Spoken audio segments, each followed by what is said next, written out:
Welcome to Evidence Based, a new Harbinger psychology podcast. I'm your host, Cassie Stossel. On today's episode, we're talking about emotionally immature people.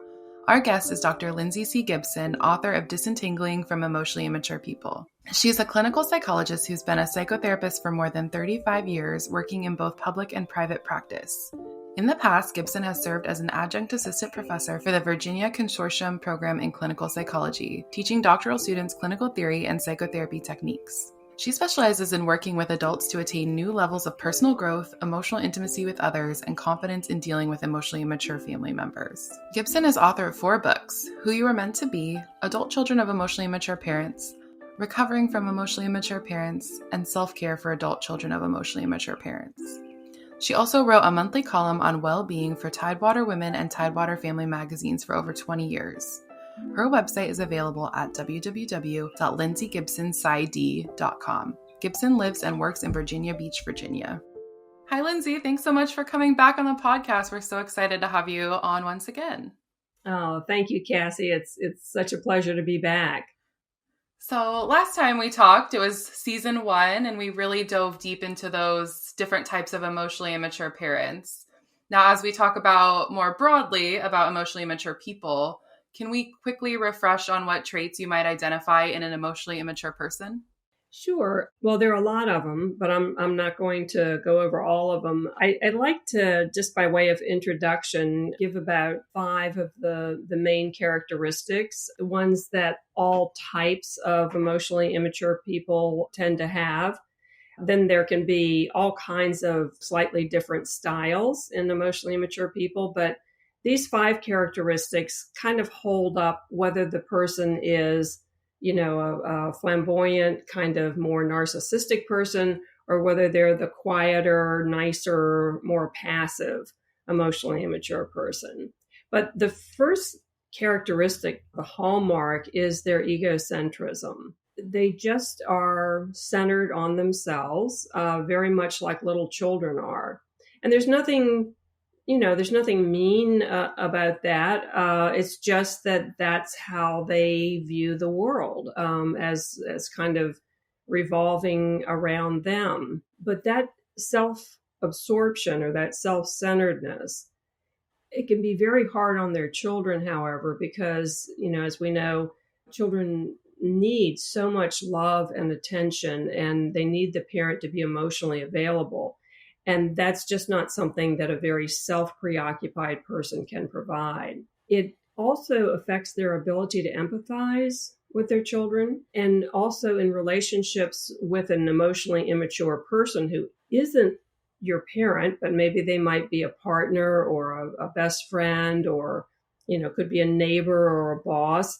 But whoever it is won't have a very good sense of empathy. They just tend not to read what other people are feeling or how they're reacting to them.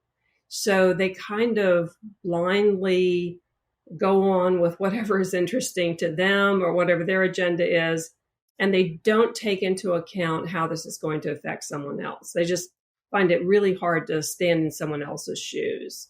They also have really poor self-reflection, which you can imagine from the last 2 things I just said.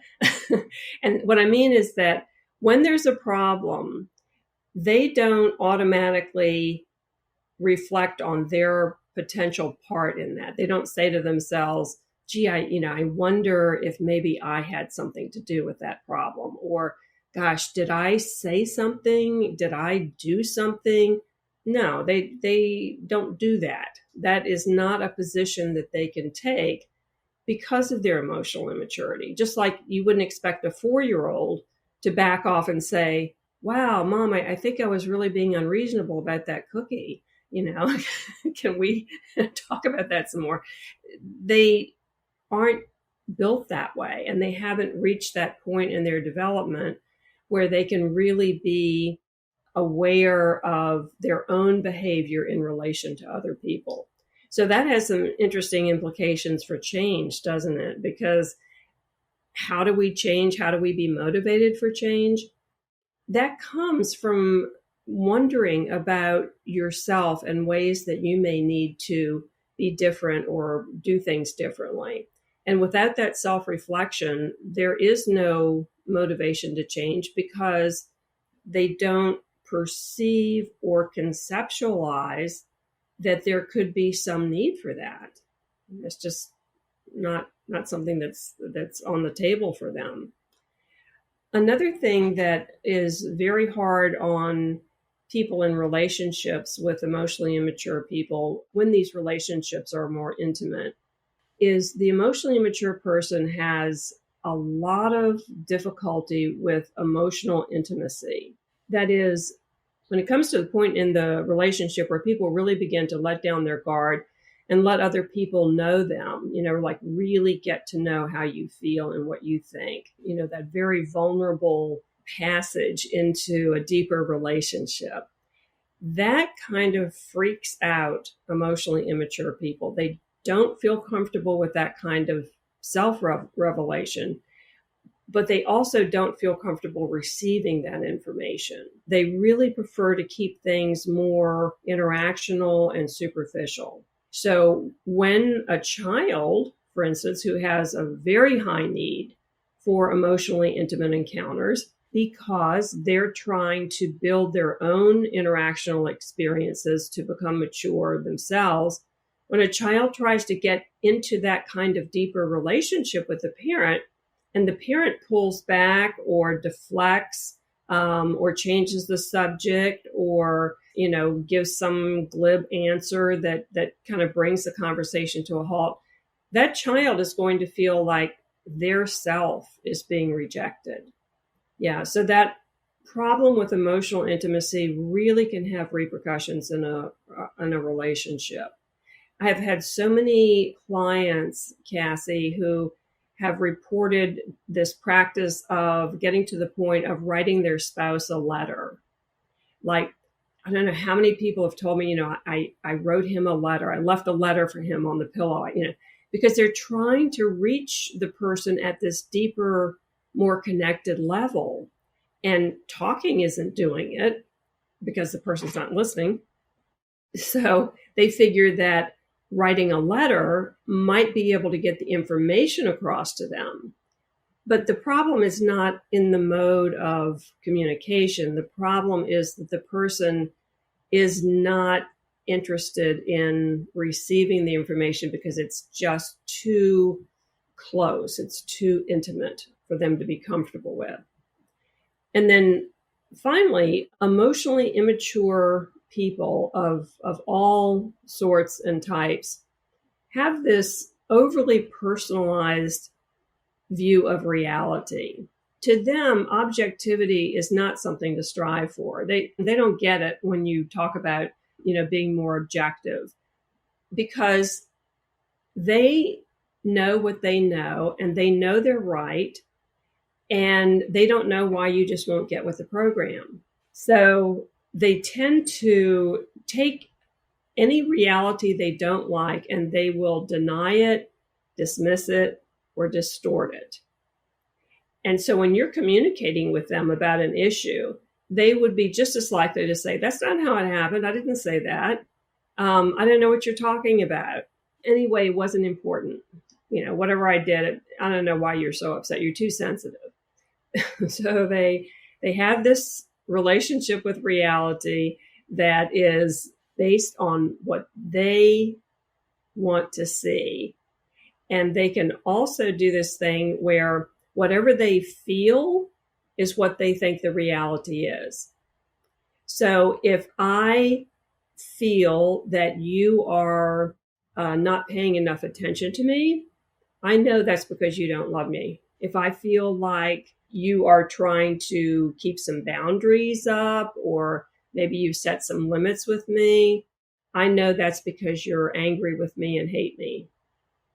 And you can't shake them. I mean, those are just a couple of examples, but you can't shake them from using their feelings to interpret what the reality is for you. And it very much may not be that for you, but they won't hear it because they pay attention to their own feelings, not what's going on in the outside world.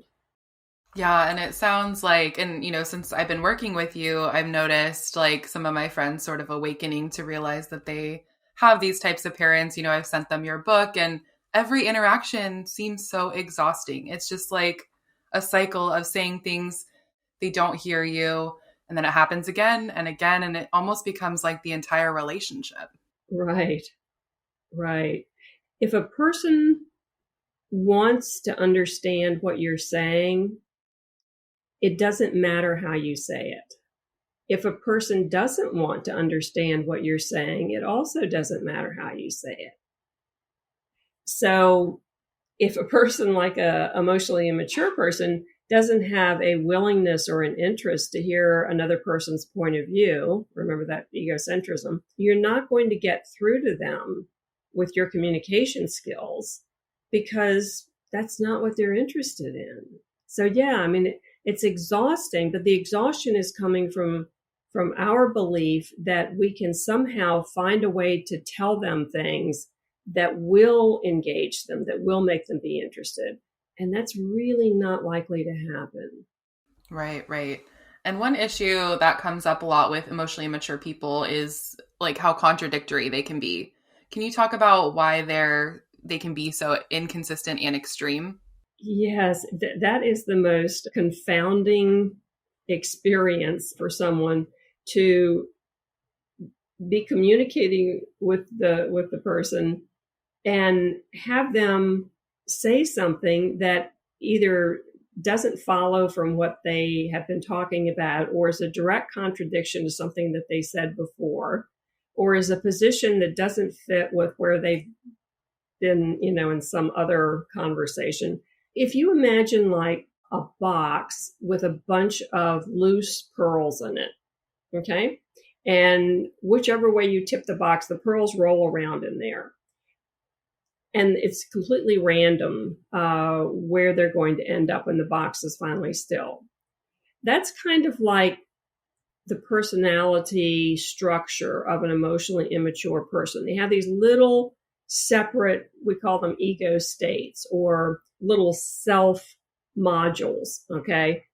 And when you're interacting with them, you're interacting with one of those pearls, so to speak, to use that metaphor.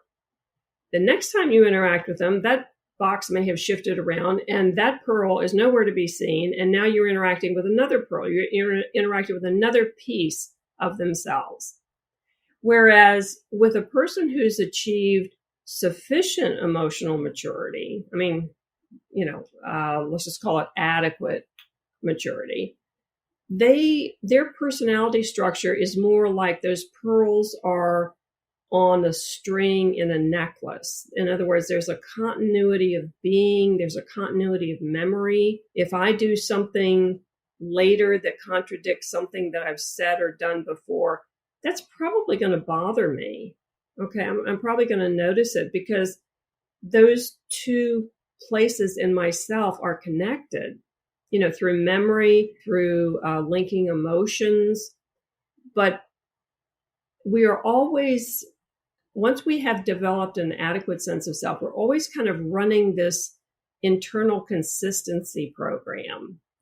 Another way of saying that is, we have a self, we have an identity, and we're rather fond of it. We want to be who we think we are. Okay.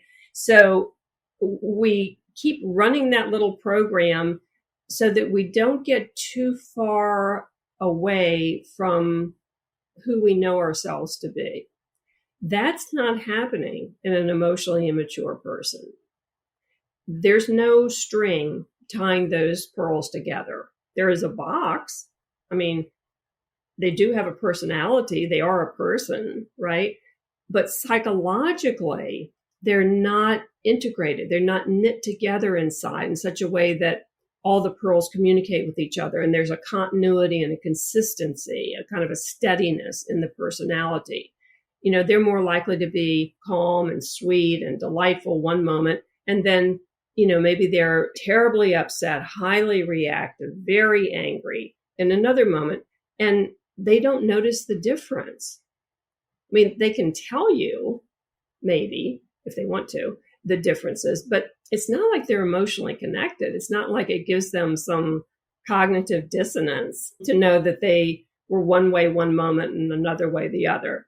They just think that you made them do that. They, by default, end up being very inconsistent emotionally. And, those individual states can be highly different from one another. In fact, people are often shocked when they are dating someone who has a fair amount of emotional immaturity. They can be shocked at how different that person can be under different circumstances, or maybe they're drinking, or maybe something makes them mad, or maybe there's a moment of road rage, or, they can't believe it's the same person. But that's, to greater or lesser degrees, that's really typical for emotional immaturity, just like it is with a 4-year-old, like that darling 4-year-old who's, climbing in your lap and, cuddling with you could be having a tantrum in 5 minutes. Okay.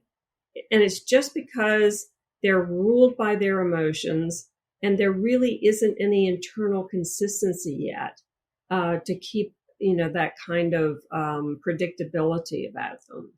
Yeah, that pearl metaphor is so great. Like that is like a really easy way to visualize it. And it's interesting what you said too, that you could ask them, but it's probably your fault that they escalated to that, right? Like, so I think that's really interesting. One thing that you wrote in the new book is that 2 children raised by the same emotionally immature parents can be totally different. I'm really fascinated by that. Can you talk about those 2 types of adult children of emotionally immature parents? Yeah. And Cassie, for me, this is still an unanswered, fascinating question. Like, how is it that 2 kids from the same family with the same parents, I mean, granted, they're born at different times, but I mean, you could even have twins who would be so different. And so it partly tells me that there have got to be some innate differences from the very beginning in children. And that's no earth-shaking revelation, because we all know how different kids are. Any parent of more than one child can tell you how unbelievably different the parenting experience can be between children. And that's because of what the kids are bringing to the world. So there's that. But to me, it's just fascinating how some kids seem to be able to mature emotionally, even with emotionally mature parents, and other kids seem to really not mature. But, we'll leave that question for another researcher. But there are 2 general types that I've identified, and this is just really for my own purposes of being able to guess and predict what I'm going to find with a certain type of person. So I kind of boiled it down to 2 types.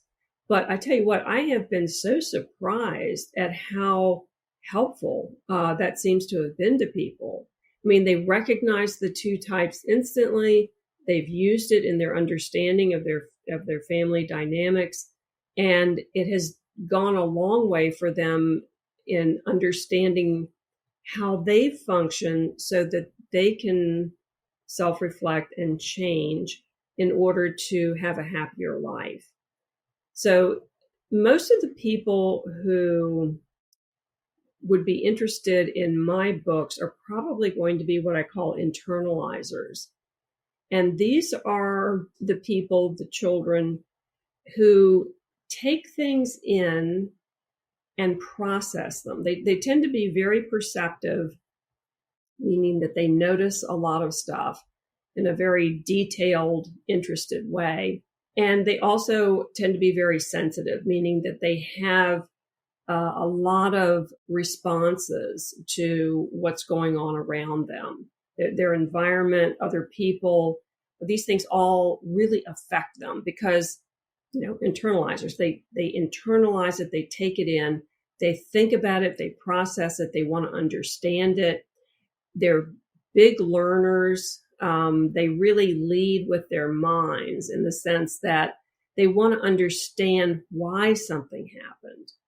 And when they can get that reason down, it just makes them feel so competent. There's a good reason for that, because when you understand how things work, you do become more competent. So they've figured out that this natural predilection for learning and processing, that this is a very adaptive, helpful way to do life. And so it gets reinforced a lot.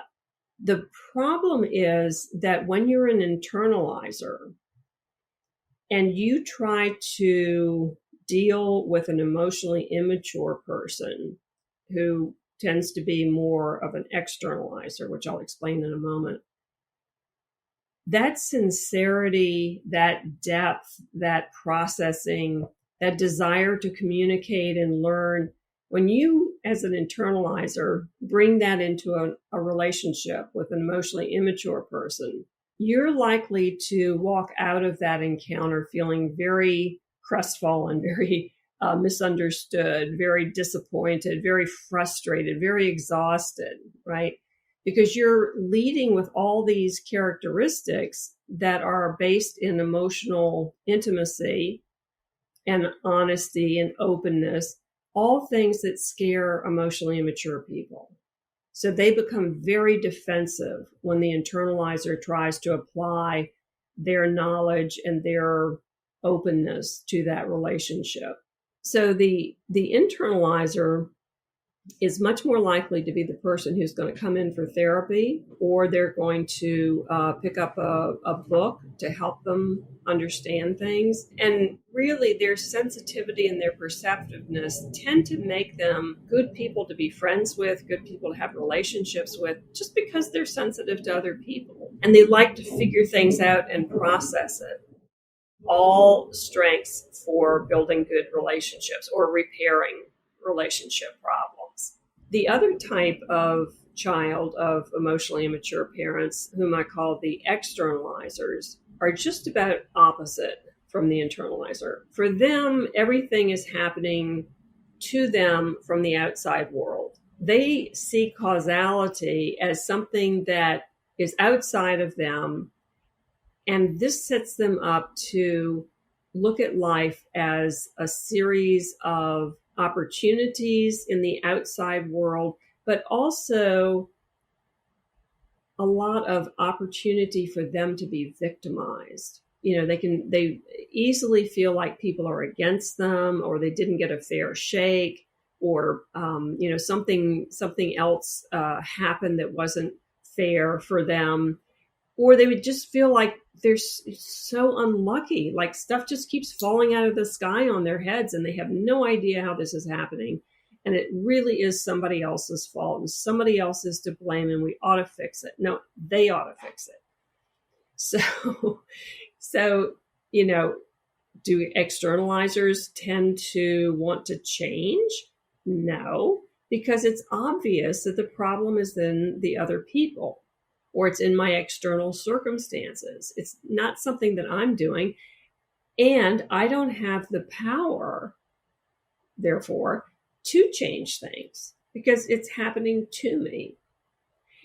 They're very difficult to be in relationships with because of that blame factor. That things get projected. They project their feelings or their actions onto you and accuse you of things that actually they've been thinking about doing, that kind of thing, because everything gets externalized. Okay, I don't know how many people I have heard from that their spouse suddenly becomes jealous and checking up on them and accusatory of them and whatever. And then, of course, the spouse is the one having the affair. Okay. But that's a typical externalizing defense.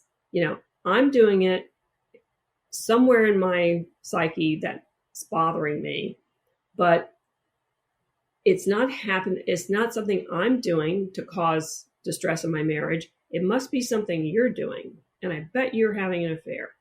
So it gets kind of crazy, the lengths that an externalizer will go to keep things out of themselves and in the outside world as being the source of the problem.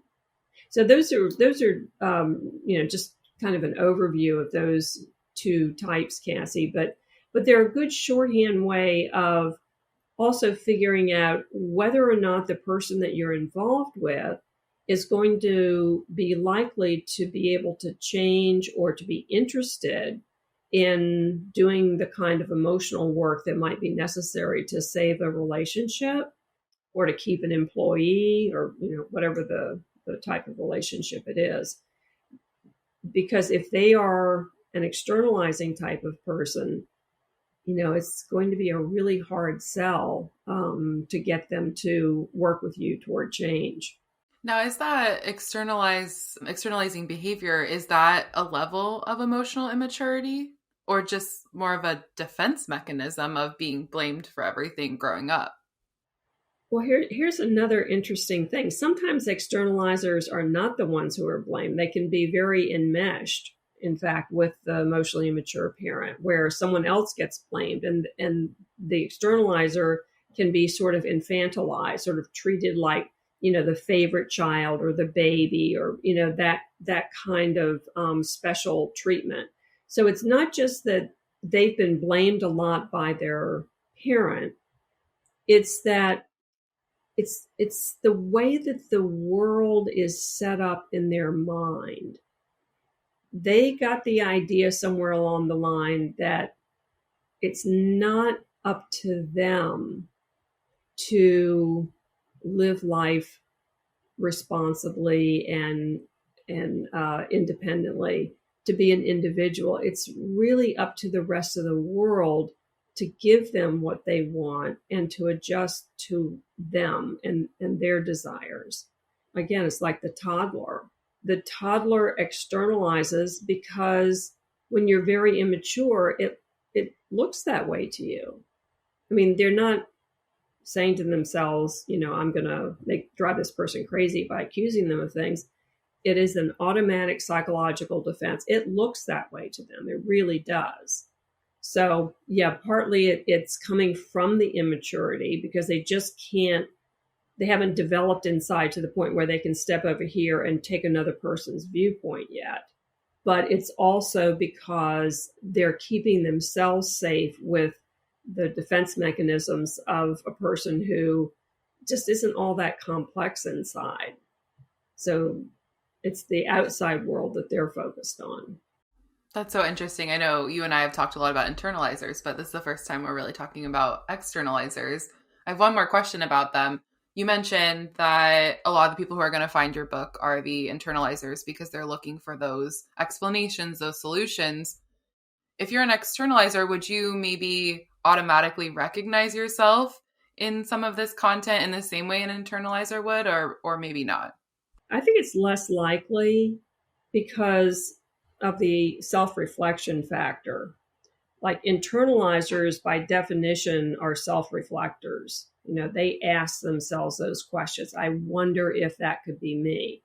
So if somebody picks up a book about emotional immaturity, the internalizer, if there's any connection with the book at all, might say, gee, I wonder if I have any of those characteristics, and they'll turn to the little quiz, The externalizer, though, is not likely to see themselves in that.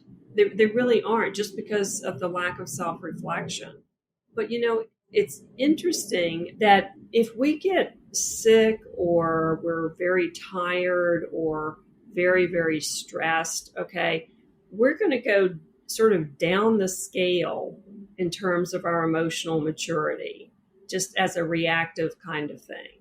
And so any of us, when we're sick or when we're stressed or when we're afraid, are going to become more like externalizers. We're going to feel more victimized. We're going to feel, angrier, quicker. We're going to feel more reactive because we're not in a good place. Okay.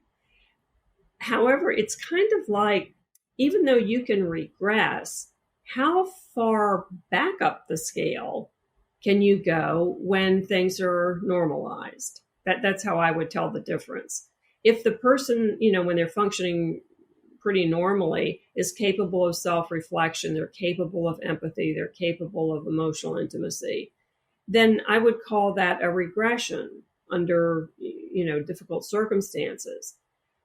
But there's also kind of an opposite thing where a person who really lives at an emotionally immature level, kind of more of an externalizer, that person can stretch themselves, like that old toy Gumby. Gumby could stretch, but when you let Gumby go, he goes right back to the old shape. So lots of times, the emotionally immature person, like when they're dating or trying to create a good impression, they will stretch themselves and they will say self-reflective things. They will appear to be interested in emotional intimacy. They stretch themselves to that higher level. They just can't sustain it. So there's some movement that both types can do, up and down the scale, but it's where they hang out for the most part that you want to look at. Okay, that makes sense. One thing also that you write in the new book is you write about unfinished self-concept. I wondered if you could talk more about that. Seems like that ought to be set, doesn't it, by the time you're grown up? But actually, I think a more accurate view of people's maturation is that it never stops. Erickson had these challenges for growth that went all the way, into very old age. And there was another researcher by the name of Clifford Anderson who also said that, well, gosh, about 3 people are coming into my mind right now, who all said that growth process continues throughout the lifespan, especially in a person like an internalizer who is curious, likes to learn, likes to self-reflect. I mean, that growth process is on the forefront of their functioning, really. So people who are interested in self-reflection are always going to be redoing and recalibrating their self-concept because they're going to be learning about new aspects of themselves, right? If they go to therapy, if they read, if they just reflect and contemplate, they're going to develop new sides to themselves. So their self-concept is going to change. But what often happens in people that have emotionally immature parents is that because of that egocentrism of the parent, that child is probably not going to get the kind of validation of their characteristics, the mirroring that a parent can give to a little child that says, "Oh, you're so smart," or "Oh my gosh, you did such a good job on that," or you really stuck with it and you got that thing done, and wow, I'm just so proud of you. And the kid is processing, I'm a person who sticks with things and I make people proud of me, and I can do stuff. Okay, I'm a competent little kid. Okay, I got it. Well, that kind of self-concept is not typically going to be spelled out by an emotionally immature parent. They aren't going to really notice it all that much, and they're going to respond on the basis of what their emotional reaction is to the child in the moment. They're not going to be thinking about, oh, let me let this child know that they are really good at solving problems, and have them take that in as a part of their self-concept so they'll have this for the rest of their life. They're not thinking that. But the more reflective parent might very well be thinking that, like what I do is going to matter to how my child sees themselves, not just right now, but as an adult as well. So what I was noticing in a number of my clients was they would keep making these self-discoveries. It was so exciting. I mean, we're working on other things. They're not coming in saying, gee, I think I have a unfinished self-concept. But we would get to that because they would realize something about themselves, and they would come in and they would tell me about it. And then it would be like, nobody ever told me that about myself. But now I realize, and then fill in the blank, it could be, I'm really a nice person. I'm really a good friend. I really solve problems well. I'm really good in emergencies. I have terrific perseverance. I mean, whatever it is that it's like it clicks. They've always been doing it. They've always had that capacity.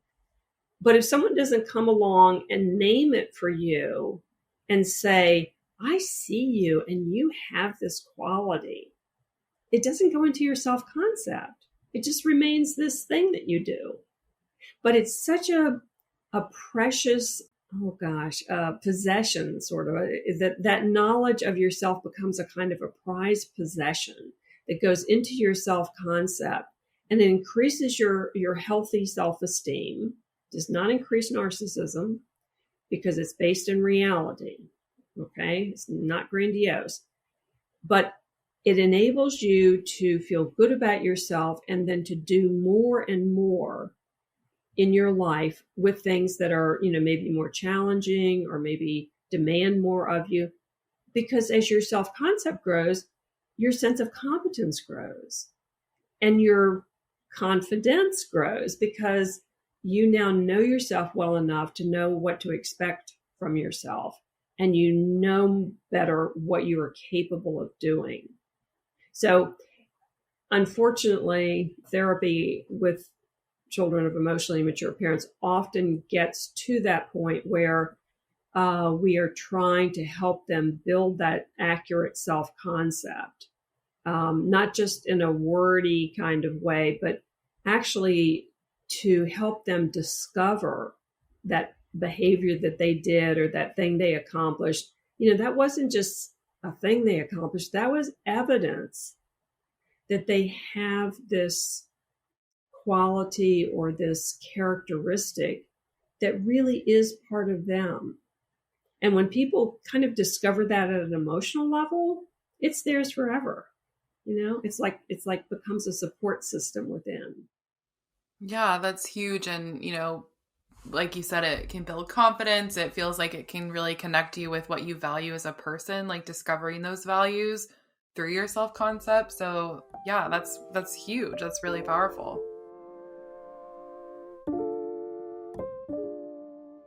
Did you grow up with an emotionally immature, unavailable, or selfish parent? Join Lindsay C. Gibson, author of the self-help hit Adult Children of Emotionally Immature Parents, for a 6-week intensive online course. You'll learn essential skills to reclaim your true self, build emotional resilience, and nurture healthy relationships. Sign up to learn more at newharbinger.com/Gibson-gift and receive a free excerpt bundle from Gibson's books. New Harbinger online courses, expert help for better mental health. I wanted to ask about, when it comes to communicating with an emotionally mature person, what is brain scramble? Oh. Yeah, I love that term. Me too. Yeah. It's not original to me. So I heard someone else use that and I thought, boy, that's it. So I have her permission to use it. But brain scramble is when you are talking with somebody, or maybe you're trying to discuss something with someone. Maybe you're trying to get something done with someone. And as the conversation goes on, you become increasingly confused and sort of have this feeling of being dead in the water, kind of like dumbfounded, like, I don't know what to say next. I don't know what we're talking about. I don't have any words. I don't know where I want to go from here. It's a very interesting feeling. But it feels like your brain is scrambled. And what's happening is that when you attempt to communicate about something that has any emotional charge to it whatsoever, and you're trying to communicate with that emotionally immature person, they reflexively go into this kind of defensive reactivity where they can't stay on the subject. They bring in tangents that have nothing to do with what they're talking about. They talk in circles. They give you every detail on some irrelevant thing that you're wondering, why are they telling me this? Why am I trying to remember, whose cousin it was? Or, you can't tell where they're going with what they're saying. it just overall disrupts your ability to follow the conversation because of this tendency they have of skating and skipping along on the top of a conversational subject and evading and deflecting whatever it is that you're talking about because they don't want to go any deeper into it. It's making them nervous. But because they're talking, it fools our word brain into thinking that they're saying something that we should be trying to follow. So, we're trying to follow this tangle of related and unrelated topics that they've got, like they're going all over the place on. We're trying to follow that. And that's a big mistake because once you get into a tangle, you're in a tangle. That's part of the reason I call this book Disentangling from Emotionally Immature People, because if you're not aware of this and you're trying to have a conversation in which you try to follow the other person, you're going to end up feeling just, stunned and not able to hold your own or even remember what the outcome was that you wanted. That's why it's so important when you're doing any kind of negotiation with an emotionally immature person that you stay connected with yourself and you remember what the outcome is that you went into that interaction for. That is so important because brain scramble will make you forget both of those things. You'll become disconnected from yourself. You can't even remember what your point was. And then you won't remember what the outcome was that you were striving for with them. But, people feel so bad about themselves when they go into brain scramble because they realize that they've been stunned or stumped, and they're just standing there like deer in the headlights and can't respond, can't react. They're kind of in a shocked state. And it makes them feel very bad about themselves. So I always like to explain brain scramble to people so that they don't feel bad about themselves because it's a normal reaction to someone who is communicating in a way that really hides the point, really obfuscates whatever it is that, that you're trying to get to. It's very, very distracting and very confusing. It sounds very similar to like a fawn response with fight, flight, or freeze, and fawn, and just like you're just not there. Like you just literal loss for words. Yes. Thank you. That's perfect. Yes. A loss for words, but you're also at a loss for thought. Yeah. Yeah. Since we're talking a little bit about how you might feel guilty for feeling that way, why might someone feel guilty trying to set those boundaries with an emotionally immature person?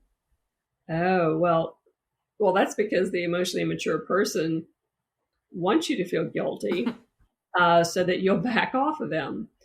Because emotionally mature people use a lot of what I call emotional coercion, meaning that they will say and do things that will make you feel guilty, ashamed, afraid, or full of self-doubt.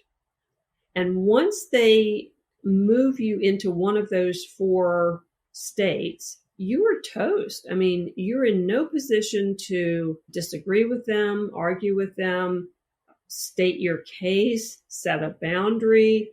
No kind of self-defining action is possible when you're in the grip of one of those four emotions. And it's not that the emotionally immature person is, plotting and planning to make you feel these ways. It's just that it works. They find out over a lifetime that saying certain things will make people feel guilty and they'll back off. Okay. And they'll stop expecting the emotionally immature person to take responsibility because now the shoe's on the other foot. And let me tell you what you're guilty of. The same thing with shame or fear. I mean, people find out very early in life that people will back down and go away if they make them afraid. And same thing if they can get them to doubt themselves. That's what gaslighting is all about. I'm going to make you doubt your experience of reality so that I have things structured in the way that I want them to be. These emotional coercions are just instinctive ways that emotionally immature people figure out, and I wouldn't say figure out, I would more say that they kind of reflexively learn it. Oh, that worked. They're not aware of learning it, but it's kind of like they do find that these types of behaviors work to their advantage. And, like anybody, they're going to use what works. One thing that I think isn't maybe talked about enough in all this work, and you have a great word for it called ambiguous loss. There's a grief that comes along with sort of realizing that you're never going to be able to have that relationship that you want with your parent, that things aren't going to change. Can you talk a little bit more about that? Yeah. And first I want to give credit to the tremendous work of Pauline Boss, who came up with that term originally. And it's a term for any kind of loss where you haven't exactly lost the entire person. For instance, if a person is missing in action, maybe they have gone missing.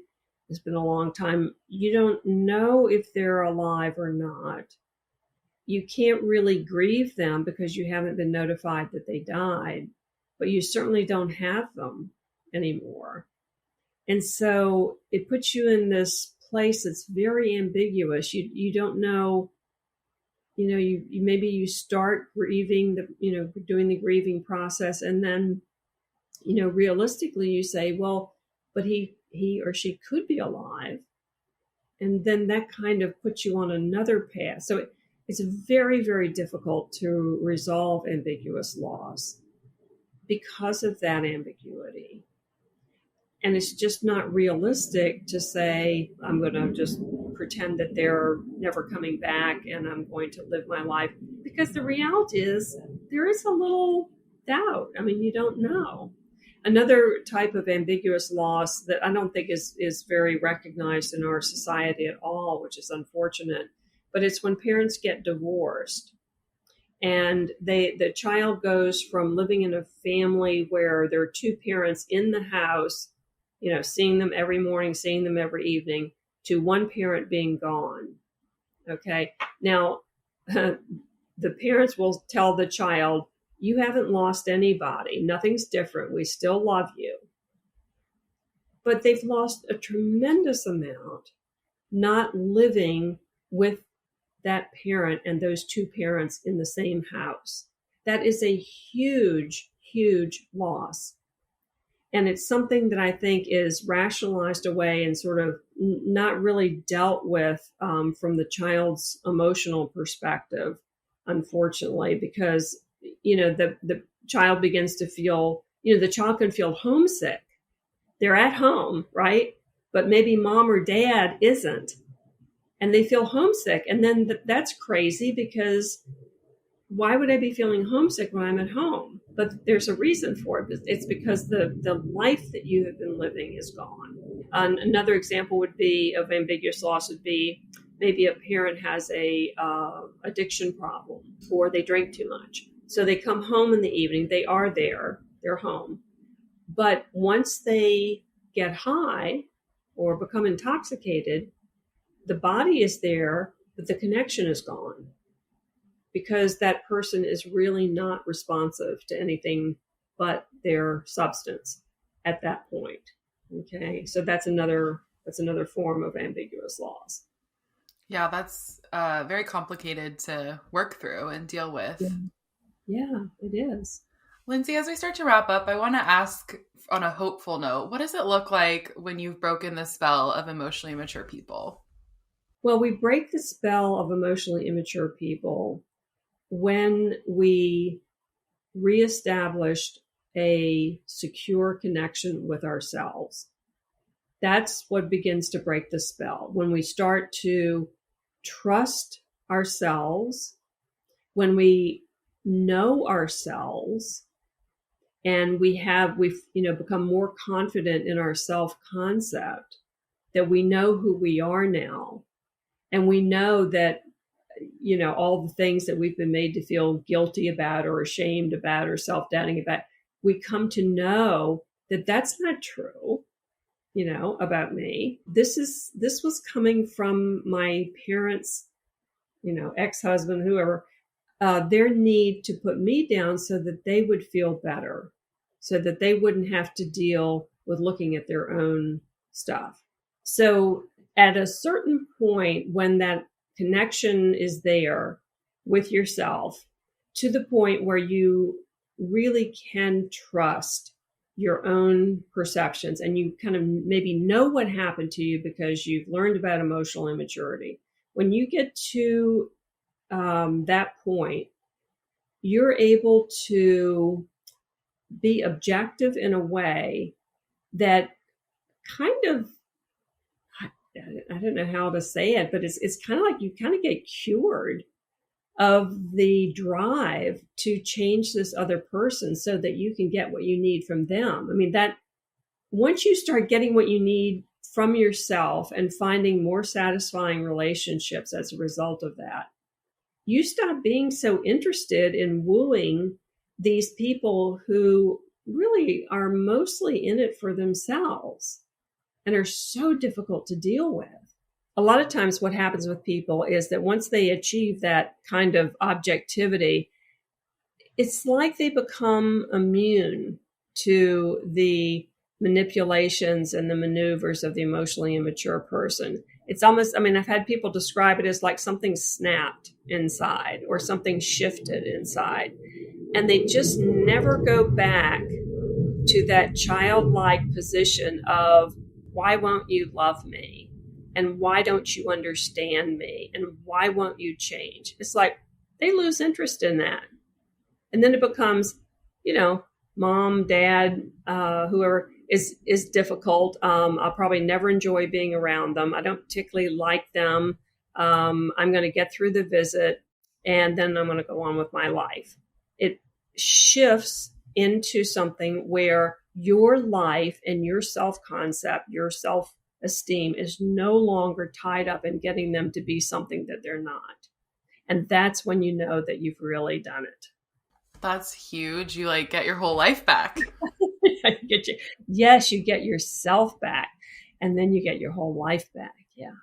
Lindsay, that's so powerful. Thank you so much I feel like that's a really good place to stop. And thanks for joining me again on Evidence-Based. And thank you for your work. It just continues to help so many people. And I love seeing the journey that your work goes on. Oh, well, thank you so much for having me, Cassie. It's been a pleasure. It's just such a fun topic, and I'm just delighted to be able to talk about it. Thank you for having me.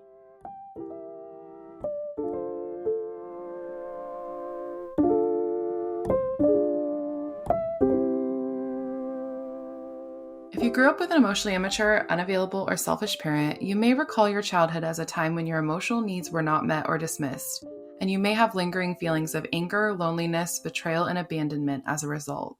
As an adult, you have fought hard to establish your own sense of self and heal the invisible wounds caused by your upbringing. But what about the other emotionally immature people in your life? EIPs are often unpredictable, volatile, and difficult to handle. They tend to be me-first people with little regard for others. They may not respect you as an individual, which can be isolating, hurtful, and lonely. As an adult child of an emotionally immature parent, you may be particularly vulnerable to EIPs. But you're not powerless.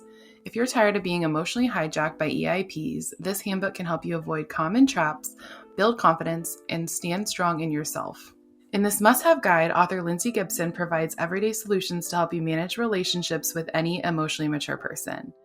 You'll find practical insights and explorations into the most common challenges adult children of emotionally immature people face, and practical guidance to help set boundaries and establish healthier relationships.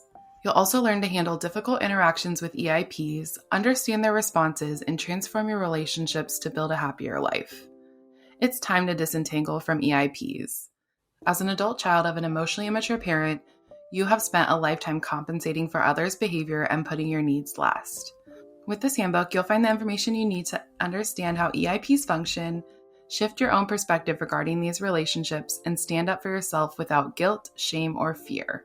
Visit our website at www.newharbinger.com and use coupon code podcast25 to receive 25% off your entire order. New Harbinger Publications is an independent, employee-owned publisher of books on psychology, health, spirituality, and personal growth. For 50 years, our evidence-based self-help books and pioneering workbooks have helped readers make positive changes to improve mental health and well-being. Founded by psychologists Matthew McKay and Patrick Fanning, New Harbinger is proud to be an employee-owned company. Our books reflect our core values of integrity, sustainability, compassion, and trust. Written by leaders in the field and recommended by therapists worldwide, New Harbinger books are practical, accessible, and provide real tools for real change. Join the New Harbinger Clinicians Club, a free membership club exclusively for mental health professionals. Sign up today and you'll receive a special welcome gift, 35% off all professional books, free client resources, free ebooks throughout the year, access to private sales, a subscription to our Quick Tips for Therapists email program, and more. Visit newharbinger.com/clinicians-club for more information. If you enjoyed today's episode, we'd love if you rated, reviewed, and subscribed to the show, and we hope you might share it with anyone who might benefit from the content. This podcast is not a substitute for counseling with a licensed provider.